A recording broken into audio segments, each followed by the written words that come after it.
সাম্প্রদায়িক অপশক্তিকে সম্মিলিতভাবে রুখে দেওয়ার আহ্বান জানিয়েছেন সম্মিলিত সাংস্কৃতিক জোটের নেতারা। এদিকে সরকারি বিধিনিষেধের প্রতিবাদে সন্ধ্যা ৬টার পর বৈশাখের অনুষ্ঠান শুরু করে উদীচী।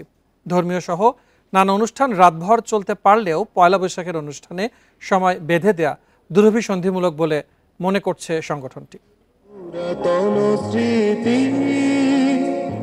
পয়লা বৈশাখে কেন্দ্রীয় শহীদ মিনারে সাংস্কৃতিক অনুষ্ঠানের আয়োজন করে সম্মিলিত সাংস্কৃতিক জোট।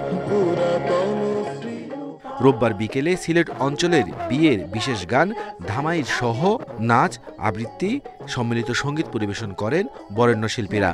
আয়োজকরা জানান, ঢাকায় বেড়ে ওঠা তরুণ প্রজন্মকে বাঙালি সংস্কৃতির সাথে পরিচয় করাতেই এমন আয়োজন।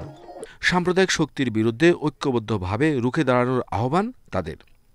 যারা গ্রামে যায়নি, গ্রামীণ এই যে সংস্কৃতি সেটা দেখেনি, আজকে আমরা তাদের কাছেও এই সংস্কৃতিটাকে তুলে ধরতে চাই। এই সাম্প্রদায়িক শক্তি বা বাঙালি সংস্কৃতি বিরোধী শক্তির যে হুঙ্কার, সে হুঙ্কারটাকে সংস্কৃতি কর্মীরা জয় করতে চায়।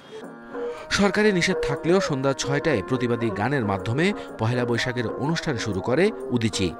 শাহবাগে অনুষ্ঠানে বক্তারা প্রশ্ন তোলেন, ধর্মীয় সহ নানা অনুষ্ঠান চলতে পারলে পহেলা বৈশাখের অনুষ্ঠান কেন বাধা দেয়া হচ্ছে?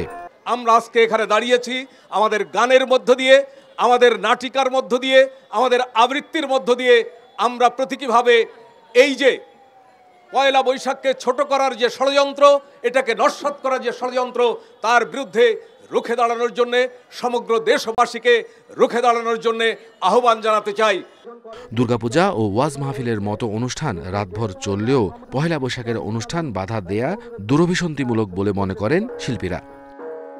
Arafatur Rahman, independent news, Dhaka.